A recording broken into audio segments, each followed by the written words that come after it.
Welcome to சிந்து சமையல். அனைவருக்கும் happy new year. இந்த நியூ இயர்ல நம்ம எல்லாரும் நல்லா ஸ்ட்ராங்காகவும் ஹெல்த்தியாகவும் இருக்கிறதுக்காக ஒரு ஹெல்த்தியான ஸ்நாக்ஸ் எப்படி பண்ணுறதுன்னு பார்க்கலாம்.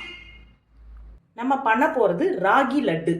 தேவையான பொருட்கள்: 1 கப் ராகி மாவு, 1/4 கப் நெய், முந்திரி பாதாம் பொடியாக கட் பண்ணியது, 1/2 கப் நாட்டு சர்க்கரை. கடாயில் 1 ஸ்பூன் நெய் சேர்த்துட்டு ராகி மாவை வறுத்துக்கலாம்.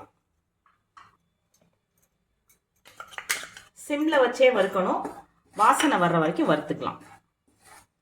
நல்லா ஒரு மிதமான தீயில ஒரு 3 நிமிஷம் வறுத்துட்டேன். வாசனை நல்லா வந்துருச்சு. அடுப்பை ஆஃப் பண்ணிடலாம். இன்னொரு கடாயில் ஒரு 2 ஸ்பூன் நெய் ஆட் பண்ணி முந்திரி பாதாம் நம்ம எடுத்து வச்சிருக்கிறத வறுத்து எடுத்துக்கலாம்.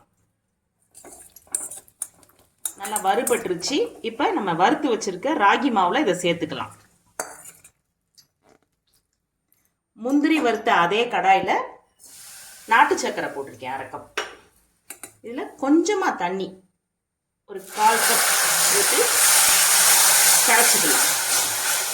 பாகுபதம்லாம் தேவையில்லை, கரைஞ்சோடனே நம்ம இது அதில் தூக்கி ஊற்றிடலாம். நல்லா கரைஞ்சிருச்சு. இதை வடிகட்டி எடுத்துக்கலாம். வடிகட்டி வச்சுருக்கேன். இதை கொஞ்சம் கொஞ்சமாக ஊற்றி நம்ம லட்டு எப்படி பிடிக்க வருதுன்னு பார்க்கலாம்.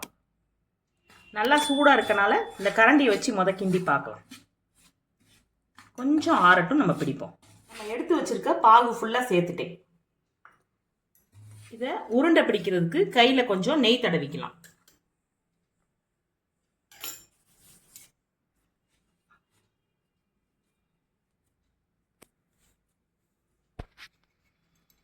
நெய் தடவிட்டு இப்படி உருண்டை பிடிச்சோம்னா நல்லா அழகா லட்டு நல்லா வரும். ஹெல்தியான ராகி லட்டு ரெடி ஆயிடுச்சு. நீங்களும் இதே அளவுகளோட சமைச்சு பார்த்துட்டு கமெண்ட்ல சொல்லுங்க, ஷேர் பண்ணுங்க. மறக்காம சிந்து சமையலை சப்ஸ்கிரைப் பண்ணுங்க. நன்றி. வாழ்க வளமுடன்.